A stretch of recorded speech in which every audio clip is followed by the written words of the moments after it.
কল্পনা করুন, চারদিকে শুধু অন্ধকার, উপরে মাটির ভারী চাপ, কেউ নেই, সম্পূর্ণ একা। আপনি চিৎকার করছেন, কিন্তু কেউ শুনছে না। এটা কোনো সিনেমা না, এটা কবরের বাস্তবতা। রাসূলুল্লাহ সাল্লাল্লাহু আলাইহি ওয়াসাল্লাম বলেছেন, পাপীকে কবর এমনভাবে চাপ দেয় যে তার হাড় একে অপরের ভেতরে ঢুকে যায়। আদনানের গল্প শুনুন, যেই কথা বিশ্বাস করেনি যতক্ষণ না সে নিজেই সেখানে পৌঁছল। বিসমিল্লাহির রহমানির রহিম। আপনি কি কখনো ভেবেছেন মৃত্যুর পর প্রথম রাতটা কেমন হবে? যখন আপনার পরিচিত সবাই ঘরে ফিরে যাবে, যখন কবরের মাটি আপনার উপর চাপা পড়বে, যখন চারদিকে শুধু অন্ধকার, তখন কি হবে? আপনি যদি এই মুহূর্তে সেই কবরে থাকতেন, আপনার কবর কি হতো জান্নাতের বাগান নাকি জাহান্নামের গর্ত? আজকের এই গল্প সেই মানুষটার যে ভেবেছিল সময় আছে, যে ভেবেছিল পরে তওবা করবে, যে ভেবেছিল মৃত্যু এখনো অনেক দূরে। তার নাম ছিল আদনান, বয়স মাত্র 28, এবং সে জানত না এটাই তার জীবনের শেষ সন্ধ্যা। শুনতে থাকুন, কারণ এই গল্পের প্রতিটি শব্দ কোরআন ও হাদিসের আলোয় সত্য। আর এই গল্পে যে আদনানের কথা বলছি, সেই আদনান আপনি আমি হতে পারতাম। ঢাকার মিরপুরে ছোট্ট একটা ঘর, সেই ঘরে বড় হয়েছে আদনান।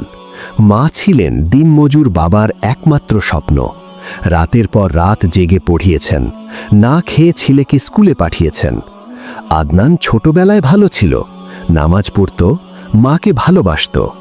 কিন্তু বয়স যখন 17-18 হলো, খারাপ বন্ধুরা এলো জীবনে। ভাই, একটা সিগারেট ধরা। ভাই, একটু আড্ডা দি। নামাজ ওইটা বুড়ো বয়সে পড়া যাবে। একটু একটু করে আদনান সরে গেল। বিশ্ববিদ্যালয়ে ভর্তি হলো। সেখানে আরও নতুন দরজা খুলে গেল। গান, আড্ডা, হারাম কাজ। মা জিজ্ঞেস করতেন, বাবা, নামাজ পড়ছিস? আদনান হাসত, হ্যাঁ মা, পড়ি। মিথ্যা বলতো। রমজান মাসে রোজা রাখত না, কিন্তু মায়ের সামনে ভান করত রোজাদার। সাহারির সময় মা ডাকলে বলতো, উঠেছি মা। তারপর আবার ঘুমিয়ে পড়ত। আল্লাহ বলেছেন সূরা মুনাফিকুনে, মুনাফিকরা আল্লাহকে ধোঁকা দিতে চায়, কিন্তু আসলে তারা নিজেদেরই ধোঁকা দেয়। ঠিক এভাবেই আদনান নিজেকে ধোঁকা দিচ্ছিল। সে মনে করত, আমি তো খুন করিনি, আমি তো ডাকাত না, আমি তো মোটামুটি ভালো মানুষ। কিন্তু একটা কথা সে ভুলে গিয়েছিল। আল্লাহ তাআলা বলেছেন সূরা নিসায়, নিজেকে পবিত্র মনে করো না, আল্লাহই জানেন কে আসলে মুত্তাকি। একদিন বিশ্ববিদ্যালয়ের ক্যান্টিনে একটি মেয়ের সাথে দেখা হলো। আদনান তাকে দেখেই কাছে যেতে চাইল। একটু একটু করে পরিচয় হলো, ফোন নম্বর নিল, রাতের পর রাত কথা বলল। কিন্তু এই সম্পর্ক ছিল হারামের পথে। আমাদের সমাজে প্রেমকে খুব স্বাভাবিক করে ফেলা হয়েছে। সিনেমায়, নাটকে, গানে প্রেম মানে সুন্দর, প্রেম মানে জীবন। কিন্তু আল্লাহর নবী সাল্লাল্লাহু আলাইহি ওয়াসাল্লাম বলেছেন, কোনো পুরুষ যখন কোনো বেগানা নারীর সাথে একাকী হয়, তখন তৃতীয় জন হয় শয়তান। শয়তান তখন আদনানের কানে ফিসফিস করে বলতো, আর কতদিন, বিয়ে করে নে, এটা তো ভালোবাসা, এতে পাপ কি, সবাই তো করে। আর আদনান শুনত। একদিন রাতে মা জায়নামাজে বসে কাঁদছিলেন। আদনান জিজ্ঞেস করল, মা, কাঁদছ কেন মা? মা বললেন, তোর জন্য দোয়া করছি বাবা, তুই ভালো থাক, হেদায়েতে থাক। আদনান সেদিন একটু থমকে ছিল, বুকের মধ্যে একটা ধাক্কা লেগেছিল। কিন্তু শয়তান আবার এলো। মা তো মাই, একটু বেশি পাগল। আদনান হেসে চলে গেল। আল্লাহ তাআলা কোরআনে বলেছেন সূরা আনফালে, তোমরা সেই ফিতনাকে ভয় করো যা শুধু তোমাদের মধ্যে যারা জালিম শুধু তাদেরই স্পর্শ করবে না। পাপ একা আসে না, পাপ আশেপাশের সবাইকে টেনে নামায়।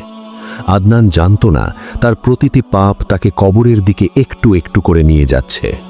সেটা ছিল শুক্রবার রাত। আদনান বন্ধুদের সাথে ছিল, হাসি, আড্ডা, হারাম গান। রাত তখন 12টা।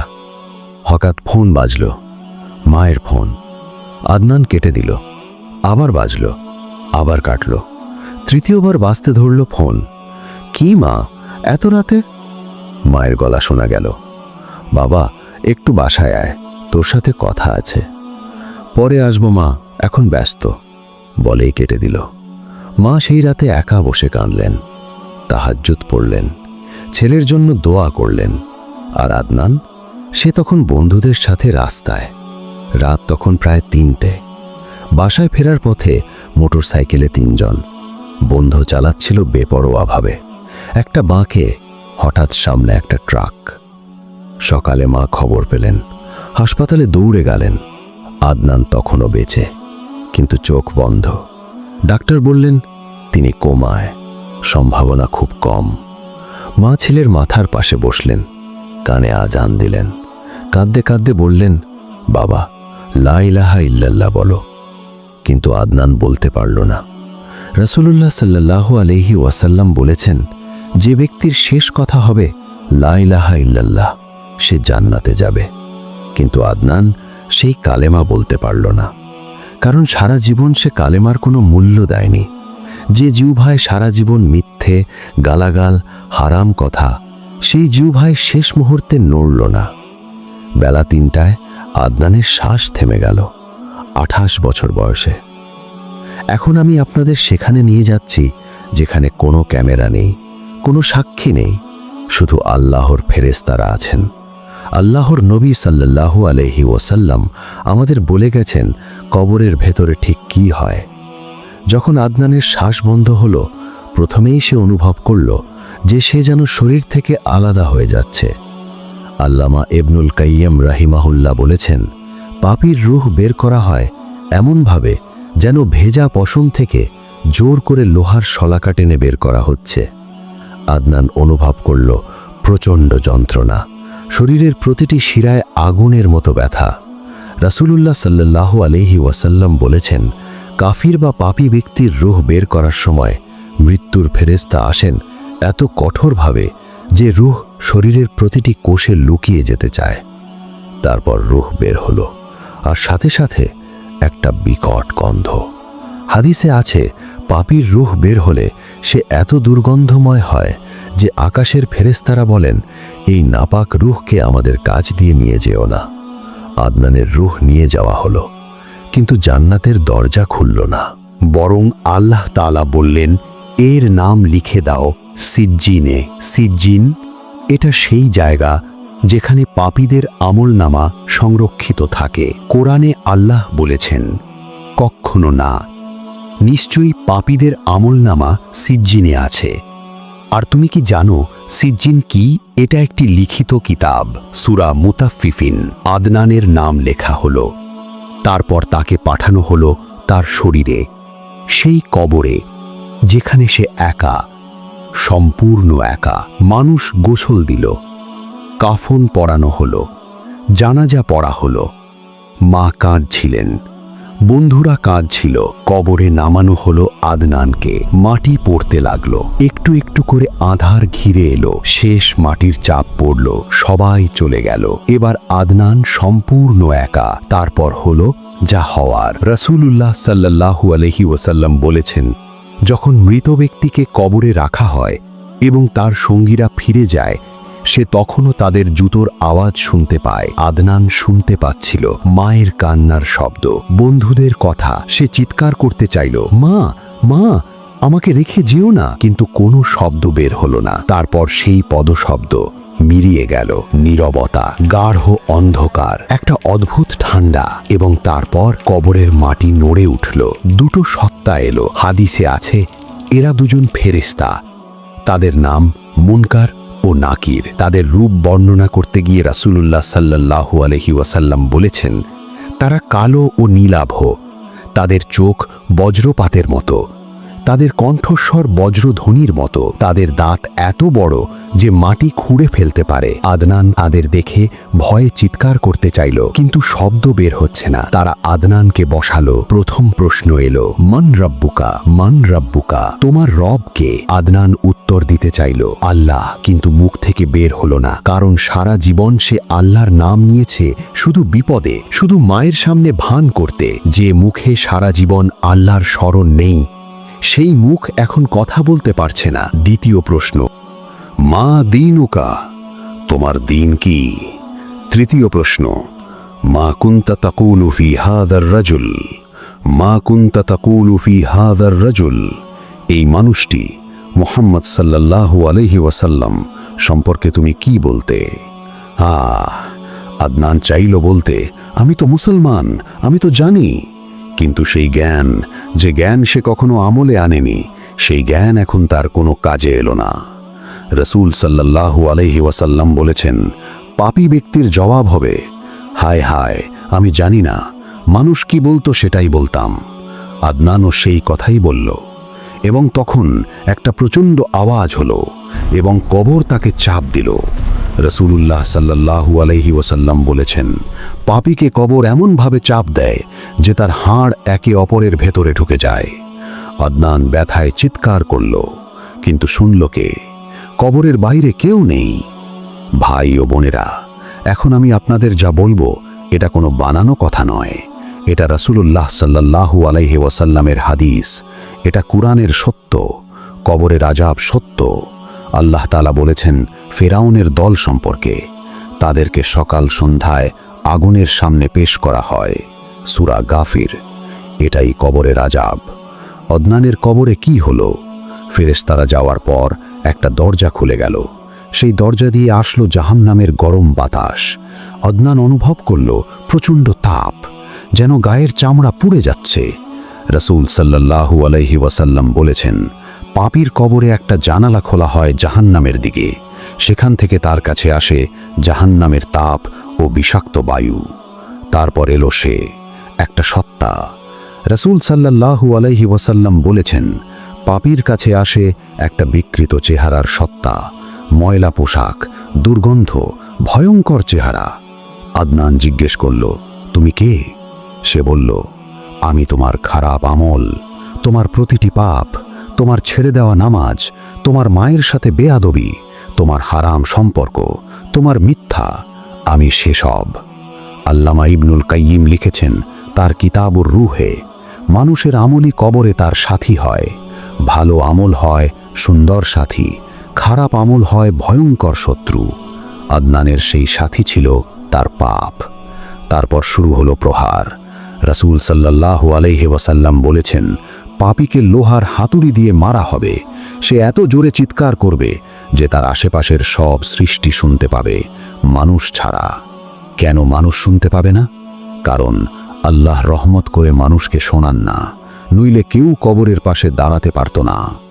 আদনান চিৎকার করতে লাগল, ব্যথায়, যন্ত্রণায়, অনুতাপে, ইয়া আল্লাহ, মাফ করো, ইয়া আল্লাহ, একবার ফিরিয়ে দাও, আমি নামাজ পড়ব, আমি মায়ের সেবা করব, আমি তওবা করব। কিন্তু সেই দরজা বন্ধ। কুরআনে আল্লাহ বলেছেন, যখন কারো মৃত্যু আসে সে বলে, হে আমার রব, আমাকে ফিরিয়ে দাও যাতে আমি ভালো আমল করতে পারি। কখনো না, এটা শুধু একটা কথার কথা। আর তাদের সামনে আছে একটি বাধা, পুনরুত্থানের দিন পর্যন্ত। সূরা মুমিনুন। আদনানের চাওয়া শুনল না কেউ, কারণ সময় শেষ, তওবার দরজা বন্ধ। পৃথিবীতে যে সুযোগ ছিল সেটা চলে গেছে। ওই রাতে কবরের মধ্যে আদনান দেখতে পেল মা বসে আছেন ঘরে, একা, জায়নামাজে, ছেলের ছবির দিকে তাকিয়ে কাঁদছেন।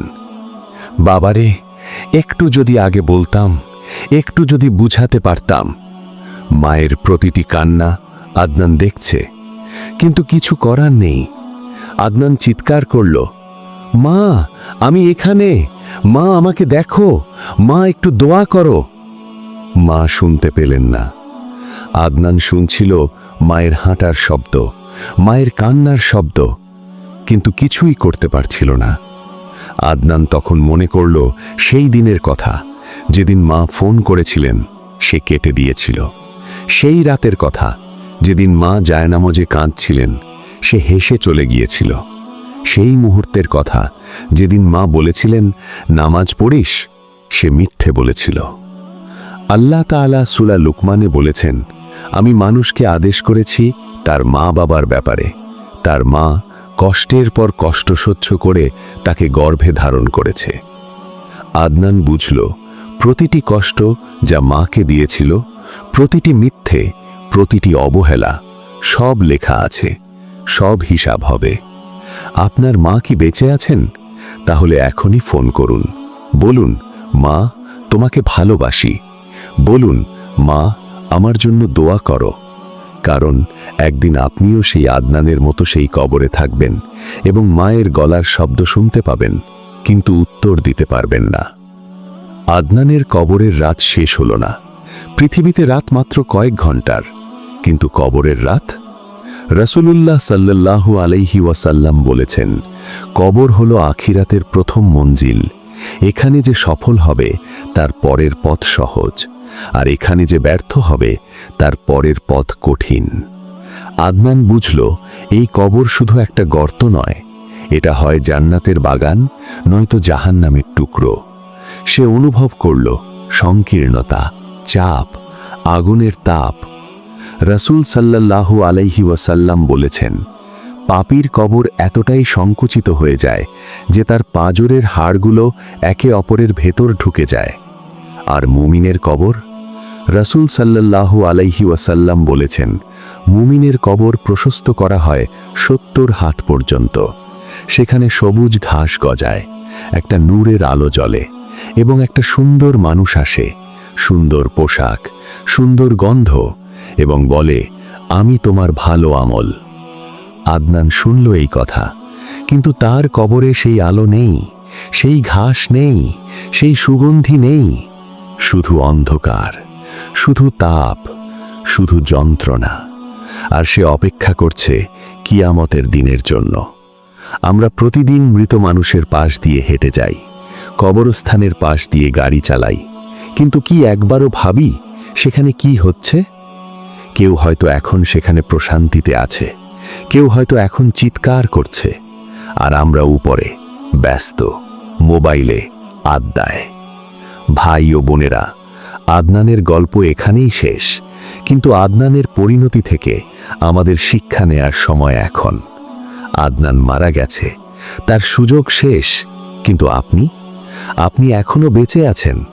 এই মুহূর্তে আপনি এই গল্প শুনছেন, এই মুহূর্তটা, এটাই আপনার সুযোগ। রাসূলুল্লাহ সাল্লাল্লাহু আলাইহি ওয়াসাল্লাম বলেছেন, 5টি জিনিসের আগে 5টি জিনিসকে মূল্য দাও।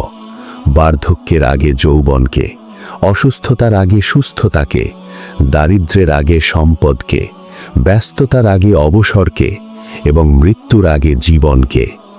আপনি এখন যৌবনে আছেন, এখনই নামাজ পড়ুন। আপনি এখন সুস্থ, এখনই কোরআন পড়ুন। আপনার মা বেঁচে আছেন, এখনই তার সেবা করুন।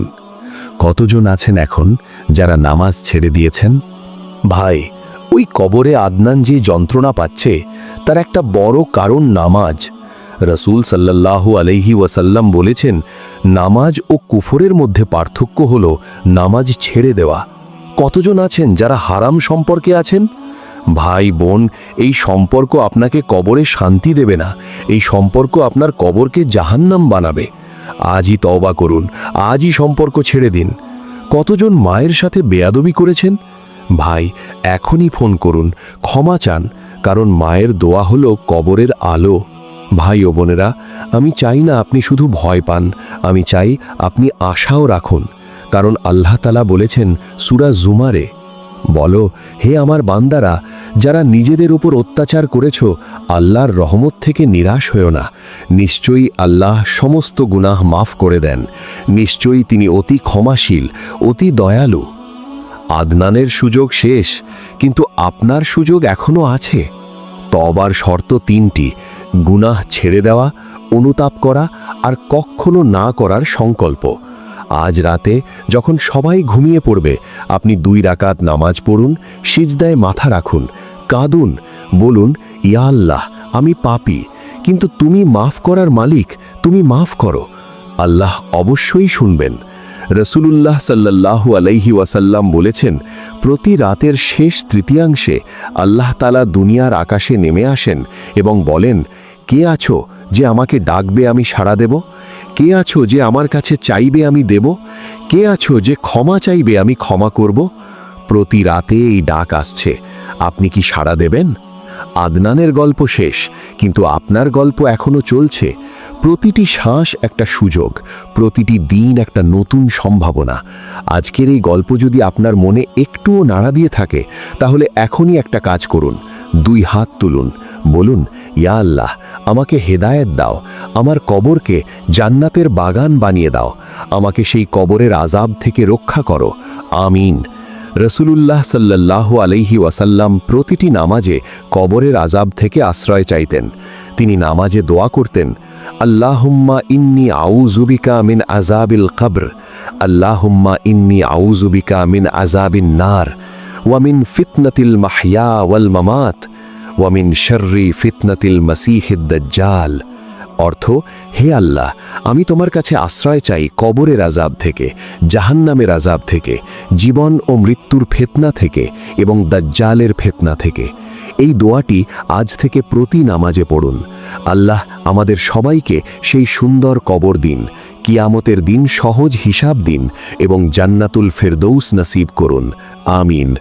জাযাকাল্লাহু খাইরান। আসসালামু আলাইকুম ওয়া রাহমাতুল্লাহি ওয়া বারাকাতুহু।